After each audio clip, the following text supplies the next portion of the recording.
కోడిగుడ్లని ఫ్రిడ్జ్లో పెట్టి తింటే ఎంత ప్రమాదమో తెలుసా? కోడిగుడ్లని ఫ్రిడ్జ్లో పెడుతున్నారా? అయితే మీకు ఒక హెచ్చరిక. మనం షాపింగ్కి వెళ్ళినప్పుడు డజన్ల కొద్దీ కోడిగుడ్లను తెచ్చుకొని ఫ్రిడ్జ్లో నిల్వ ఉంచుకుంటాము. ఎందుకంటే వాటితో సులువుగా ఏదైనా చేసుకోవచ్చు అని. కానీ ఫ్రిడ్జ్లో పెట్టచ్చా? ఏమీ కాదా? ప్రమాదం ఉందా? అవును, కోడిగుడ్లను ఫ్రిడ్జ్లో పెడితే అక్కడ సమస్యలు మొదలవుతాయి. ఫ్రిడ్జ్లో పెట్టిన కోడిగుడ్లను తినడం వలన అనేక సమస్యలు వస్తాయని నిపుణులు హెచ్చరిస్తున్నారు. దాని వెనుక కారణాలు ఏంటో తెలుసుకుందామా? గుడ్లను అతి చల్వ అవసరం లేదు.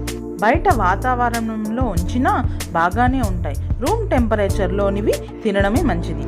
బయట ఉంచిన గుడ్లను పోలిస్తే ఫ్రిడ్జ్లో ఉంచే గుడ్లు త్వరగా కుళ్ళిపోతాయి. ఫ్రిడ్జ్లో ఉంచిన గుడ్లను బయటికి తీసి వండితే వాటిలో రుచి మారిపోతుంది.